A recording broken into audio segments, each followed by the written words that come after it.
Hi friends, super star Mahesh Babu నటించిన latest movie Guntur కారం. ఈ చిత్రం ఈ నెల 12వ తేదీన రిలీజ్ అయింది. ఈ మూవీకి డైరెక్టర్ త్రివిక్రమ్ శ్రీనివాస్, మహేష్ బాబు వీరిద్దరు కాంబినేషన్లో ఇది మూడవ చిత్రం. మొదటి చిత్రం అతడు, రెండవ చిత్రం కలేజా, మూడవ చిత్రం గుంటూరు కారం. ఎన్నో అంచనాలతో ఈ చిత్రం ఫస్ట్ డే టాక్తో సంబంధం లేకుండా అదిరిపోయే విధంగా కలెక్షన్ రాబట్టిందనమాట.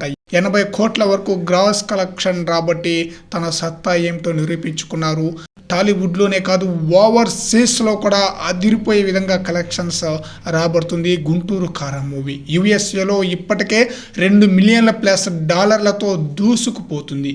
పండగ సీజన్ వీకెండ్ కావటంతో మరింతగా వసూలు చేయటం ఖాయం. ఈ మూవీ ఫస్ట్ డేనే 80 కోట్లు అంటే రెండవ రోజు, మూడో రోజు అంటే ఈరోజు మూడవ రోజు అనమాట. ఈ రోజుతో కలుపుకొని ఈ చిత్రం 160 కోట్లకు పైగానే గ్రాస్ కలెక్షన్ రాబట్టే అవకాశం అయితే ఫుల్గా ఉందన్నమాట. మహేష్ బాబు వన్ మ్యాన్ షోతోనే ఈ మూవీకి అద్భుతమైన కలెక్షన్స్ రాబడుతున్నారనమాట. శ్రీలీల, మహేష్ బాబు యొక్క స్టెప్పులు, మహేష్ బాబు యొక్క డైలాగ్స్, మహేష్ బాబు యొక్క కామెడీ టైమింగ్స్ అదిరిపోయిందని చెప్పాలి. అందువలన అద్భుతమైన కలెక్షన్స్ రాబడుతుంది ఈ మూవీ. మరి చూడాలి లాంగ్ రన్లో ఈ మూవీ ఎంతటి కలెక్షన్స్ రాబడుతుందో.